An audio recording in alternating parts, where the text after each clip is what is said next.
Halo pemirsa, selamat datang di acara Before 30, sebuah program televisi yang penuh dengan kehidupan rohani. Dan saya tahu banyak di antara Anda akan memulai hubungan yang baru dengan Allah. Episode kali ini dinamai Pohon Kehidupan dan Kematian. Dan saya akan membawa Anda kembali ke Taman Eden di dalam Alkitab ketika segala sesuatu pertama kali dimulai. Tidak pernah terlambat untuk memulai lagi, karena kata terlambat itu sendiri tidak pernah ada di dalam kamus Kristus. Anda mungkin saat ini sudah divonis mati, kondisi Anda parah sekali, atau seorang pendosa yang sudah tidak punya harapan. Anda merasa Anda adalah seorang yang kotor sekali. Tapi saya menawarkan kepada Anda sebuah pengharapan yang baru, yang segar dari sorga melalui salib Tuhan Yesus Kristus. Ya, hari ini adalah hari lebih dari seperti hari ulang tahun Anda, karena hari ini Tuhan akan mengubah kehidupan Anda. Masa lalu Anda akan dihapuskan, dosa Anda diampuni, dan juga tubuh Anda pasti akan disembuhkan. Tetap bersama dengan saya sebab Anda tidak akan menyesali yang satu ini, karena Tuhan sebentar lagi akan bekerja membuat segalanya menjadi baru.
Go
kekuatanku,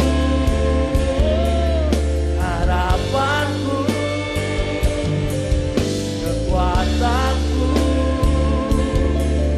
harapanku.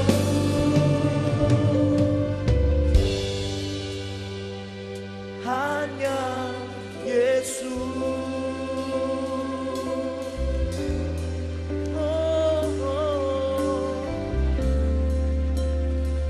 Hanya Yesus kekuatan dan pengharapan kita. Berikan tepuk tangan bagi Tuhan kita. Haleluya.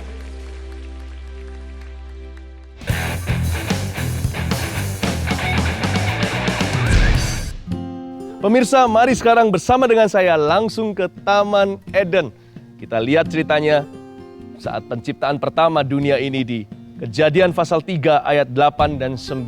Bunyinya begini, ketika mereka mendengar bunyi langkah Tuhan Allah yang berjalan-jalan dalam taman itu pada waktu hari sejuk, bersembunyilah manusia dan istrinya itu terhadap Tuhan Allah di antara pohon-pohonan dalam taman. Tetapi Tuhan Allah memanggil manusia itu dan berfirman kepadanya, "Di manakah engkau?" Yang terindah dari semua ciptaannya di Taman Eden bahkan bukanlah tanaman ataupun pohon-pohonan, melainkan hubungan. Ya, hubungan itu yang Adam sangat nikmati dengan Tuhan ketika dia berjalan-jalan di Taman Eden dan berbincang-bincang dengan Tuhan. Dan saya memulai hubungan itu dengan Tuhan waktu saya umur 18 tahun 92, ketika saya terima Yesus. Dan sejak saat itu iman saya menular sekali kepada orang-orang sekeliling saya. Dan khususnya saya bisa belajar mengetahui betapa hebatnya hubungan dengan Tuhan itu, betapa hebatnya kehidupan rohani yang Allah sudah beri itu lewat sebuah kejadian supranatural di rumah saya. Itu di tahun-tahun awal itu, yaitu tahun 92. Saya sedang berdoa suatu hari di kamar saya lebih dari 1 jam. Biasa saja sih, nggak merasa gimana. Tapi saya hanya merasakan keintiman dengan Tuhan, kedekatan dengan Allah dan firman-Nya. Lalu ketika saya keluar dari kamar, selesai berdoa, saya agak sedikit memikirkan, loh kok rumah jadi tenang gini ya? Lalu saya dengar sedikit sesembuhan orang sedang menangis di sana-sini. Saya mulai langsung naik ke atas karena saya berada di ruang bawah tanah di rumah saya waktu itu di Kanada. Saya lihat ke atas, living room, ke ruang tamu. Saya lihat ke kamar-kamar di atas. Apa yang terjadi? Saya melihat tubuh manusia terbaring di lantai maupun ada di sofa. Dan baik itu adalah anggota keluarga maupun teman-teman yang tinggal di rumah saya maupun mereka yang hanya datang untuk berkunjung. Saya melihat beberapa orang dijamah Tuhan. Semua mereka dijamah secara terpisah. Saya terkejut sekali. Wow, siapa sangka saya hanya berdoa di kamar saya, berbincang dengan Tuhan. Di hari yang sejuk itu, hanya merasakan kesejukan hadiratnya, ternyata Tuhan bawa yang namanya jalan-jalan saya di kamar secara pribadi dengan Tuhan, gak ada yang tahu. Perbincangan saya dengan Roh Kudus itu gak ada yang dengar, Tuhan bawa keluar. Tuhan bawa ke Taman Edennya. Seluruh dunia ini kan tamannya, seluruh dunia ini kan di tangannya. Saya gak sangka kehidupan rohani itu begitu berkuasa. Mungkin Anda gak pernah mengalami hal-hal yang begitu ajaib. Saya juga kok gak setiap hari begitu, gak setiap waktu. Tapi gak ada yang berubah. Faktanya, kebenarannya tetap sama, yaitu kehidupan rohani yang Allah beli lewat salib Yesus Kristus itu adalah yang paling berharga dalam kehidupan manusia.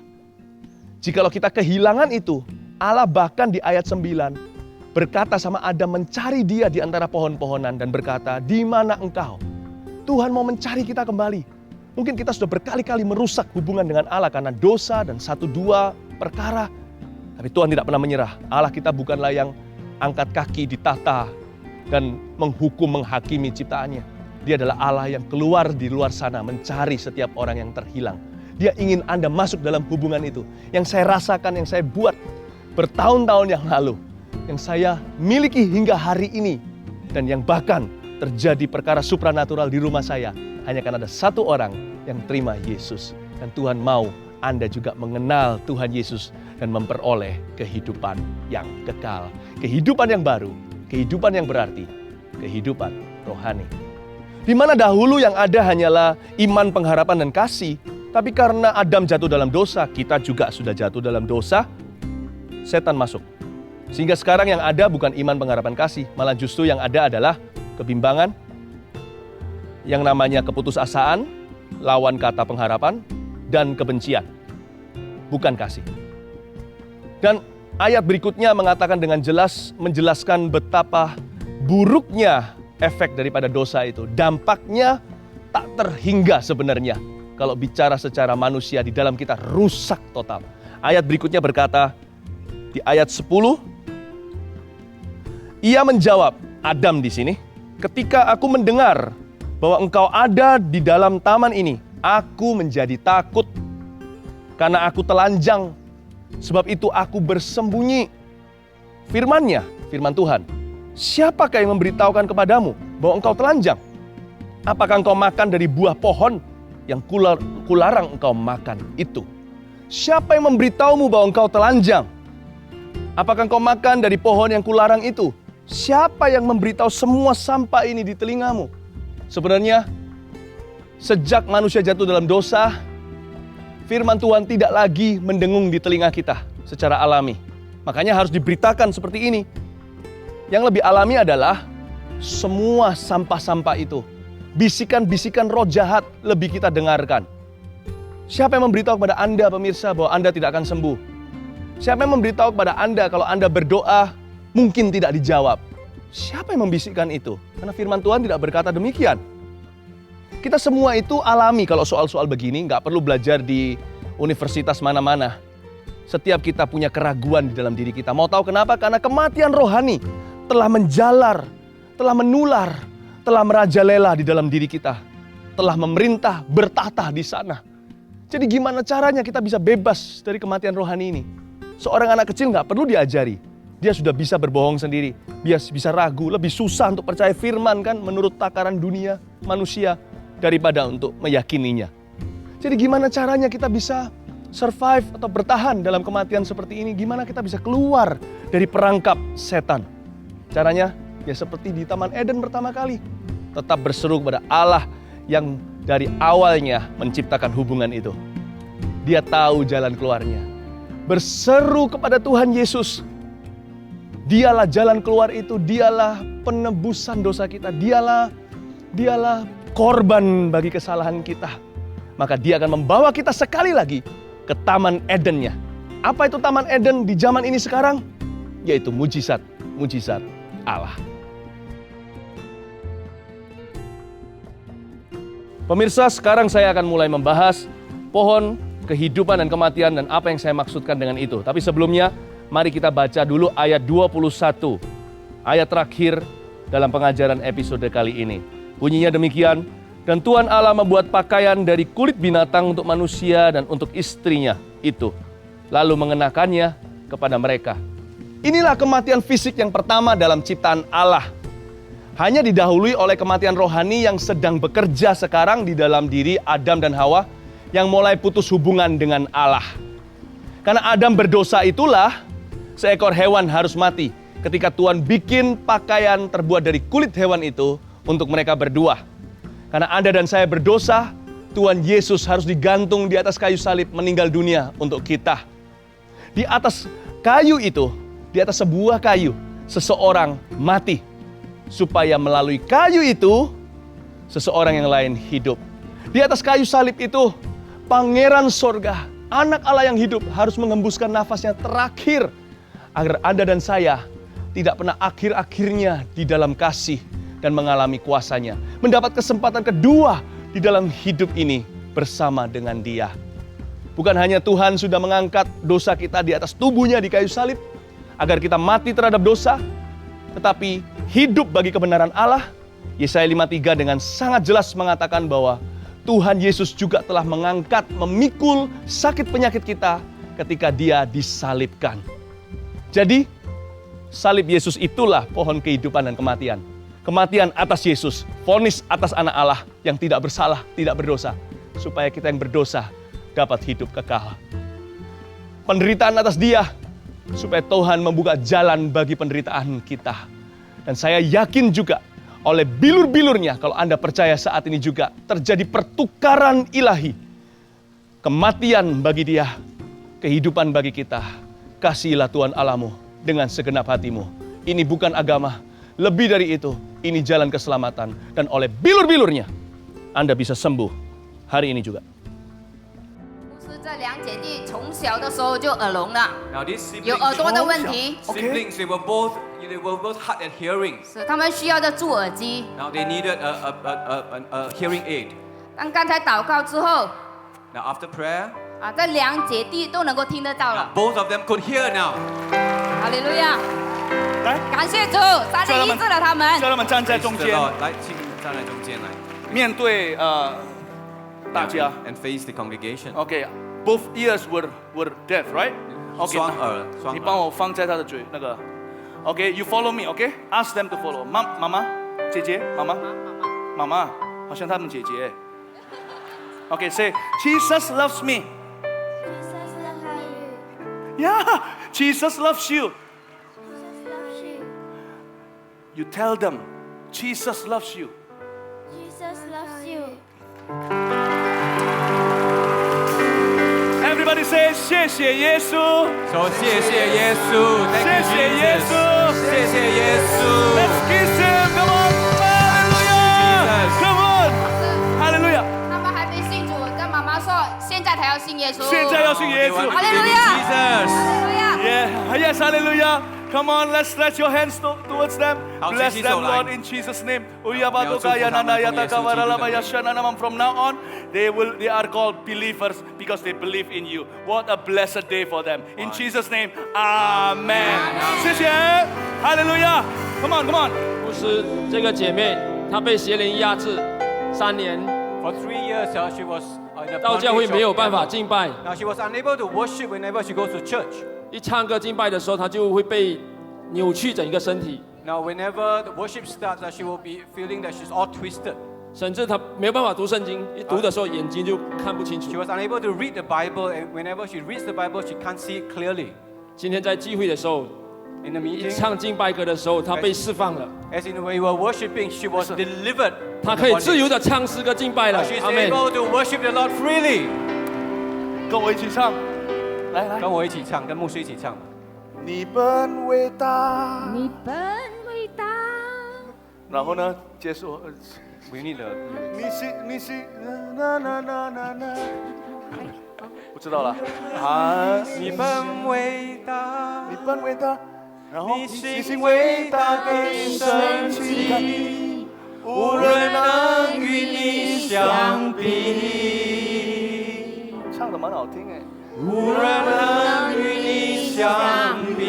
你本伟大，你心伟大更神奇，无人能与你相比，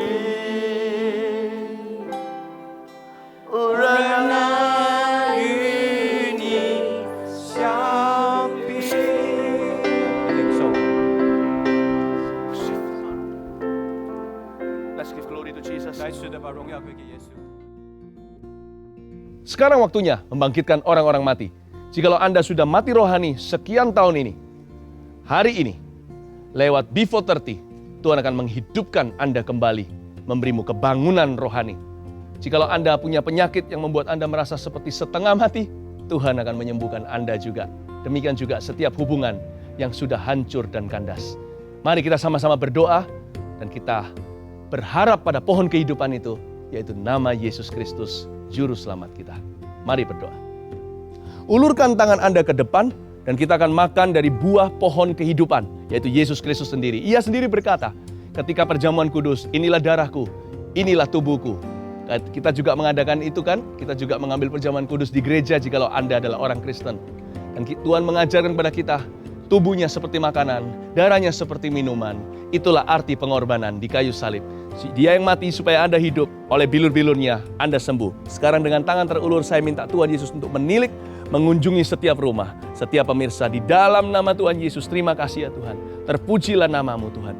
Dan saya sekarang melihat seperti ada keluarga yang sudah diam, sudah suami istri udah lama nggak bicara padahal tinggal satu rumah. Udah bertahun-tahun ini bukan terjadinya bulan-bulan.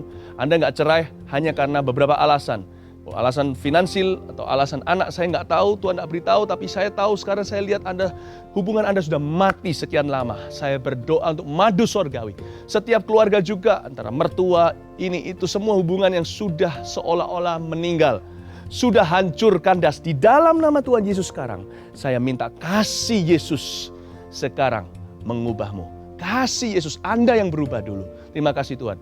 Saya melihat sekarang ada janin di dalam kandungan seorang ibu muda. Janin itu dikatakan udah mati, Anda harus kiret. Di dalam nama Tuhan Yesus Kristus saya sekarang bicara, saya rasakan ini kebangkitan orang mati. Oh my goodness, this is good. Haleluya, saya lihat ini kebangkitan orang mati. Pohon kehidupan dan kematian. Saya sampai gemetar saat ini juga. Ada kehidupan, ada kehidupan. Janin itu tiba-tiba hidup. Anda jangan kira dulu, cepat kembali ke dokter. Di USG lagi, dilihat lagi, dibolak-balik, diulang-ulang lagi. Lihat, ada kembali. Bayi itu hidup di dalam dirimu. Ini kebangkitan, ini bukan kesembuhan. Ini kebangkitan orang mati. Akhirnya Tuhan, di dalam nama Yesus. Terimalah, terimalah, terimalah. Jamah, saat ini Anda merasakan di dalam tubuh Anda. Seperti ada kuasa, seperti ada listrik yang sekarang mengenah ke tubuh Anda. Itu bukan kebetulan. Itulah kuasa Roh Kudus. Makanan dari Tuhan Yesus. Itulah pohon kehidupan. Kehidupan baru saja menerjang masuk di tubuh Anda. Dan mengusir semua kematian. Tidak ada tanda-tanda kematian pada tubuhmu. Dalam nama Yesus, roh maut pergi dalam nama Yesus Kristus. Amin. Salib Yesus adalah pohon kematian dan kehidupan itu. Dan saya bersyukur kepada Tuhan Yesus karena hari ini banyak pemirsa yang dihidupkan kembali. Ingat, mulai hari ini hidup Anda milik Dia. Jadi kalau Anda hidup, hiduplah untuk kemuliaannya. Sampai jumpa di episode yang berikutnya.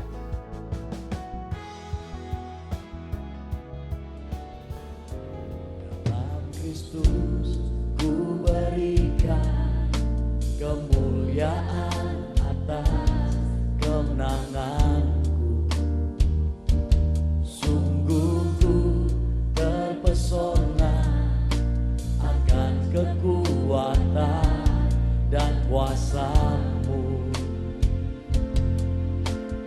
Oh, tak dapat ku mengukurnya, namun semuanya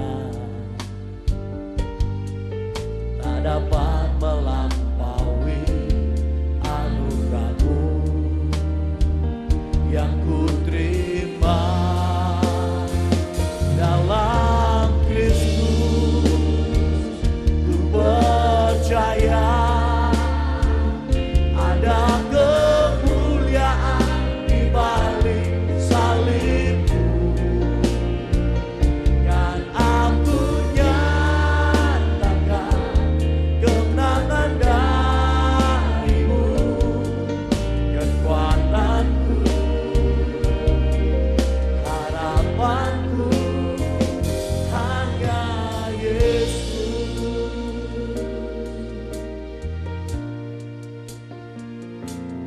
Dalam Kristus ku berikan kemuliaan atas kemenangan.